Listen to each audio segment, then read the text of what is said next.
Тұңғыш президенттің тарихи мәдени орталығында ұлы көшке 30 жыл толуына арналған «Отаным алтын бесігім» атты кездесу кеші өтті. Кездесуге Қазақстан мен Моңғолияның мәдениет қайраткері, дүниежүзі қазақтары қауымдастығы Қарағанды облыстық филиалының басшысы Меруеш Башайқызы, Теміртау қаласының мәдениет сарайының бөлім басшысы ақын Роза Алдашевалар және қаламыздың ардагерлері теміртаулық қандас ағайындар мен Теміртау қаласындағы 2-ші орта мектебі Қарағандының 104-ші орта мектебінің оқушылары қатысты. Кездесуді ұлы көштің мән-мағынасын ашатын бейнебаяндар көрсетіліп, тағылымды әңгімелер өрбіді. Біз өзге тілде білім алдық. Сөйте тұра біздің осы елге, қазаққа деген сағынышымыз, патриоттық сезіміміз басым болды деп айтуға болады. Қайда жүрсек те, жалпы шетелдегі қазақ қайда жүрсе де, осы қазақтың амандығын тіледі. Қазір шетте жүрген 7-8 миллион қазақ деп жатыр. Мүмкін одан да көп болуы мүмкін дейді. Соның барлығы осы ата жұрттың амандығын тілейді. Соны біліңіздер.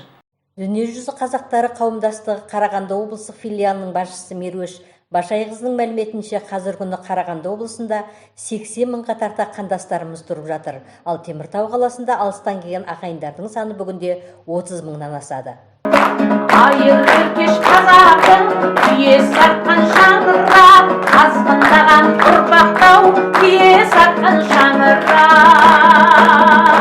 Көсегемді көгірдімді көсем қып, тілейтінім бейбіт күн, саған аман есенді. Тілейтінім бейбіт күн, саған аман есенді.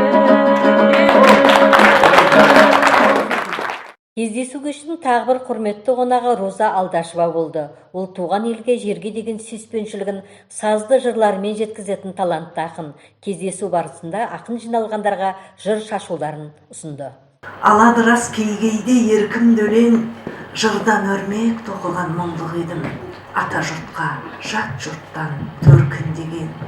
Тал бесікке асылып ақ білегім, әлди айтып ұлыма бақ тіледім. Сол әуенмен астасып жүрегімнің түкпірінде бір арман жатты менің. Бабалардың дәстүрін жалғайдыным, келдім аман кесіліп қалмай бұрым, мақтан тұтар мендегі азат отан, тілім сосын ақ бесік бар байлығым. Кешке қатысқан қаламыздың құрметті ардагерлері Ильяс Баймұрзаев, Айтжан Исақов, Советгүл Садықова, Дәуірбек Кетебаевтар лебіздерін білдіріп, тәуелсіздігінің тұғырлы болуын тіледі. Тағылымды шара соңында тұңғыш президенттің тарихи мәдени орталық басшысының орынбасары Гүлжан Кударинова қонақтарға алғыс хаттарын тапсырды. Белгілі әнші Жанна Қасенова Қазақстанның мән шашуын жасады.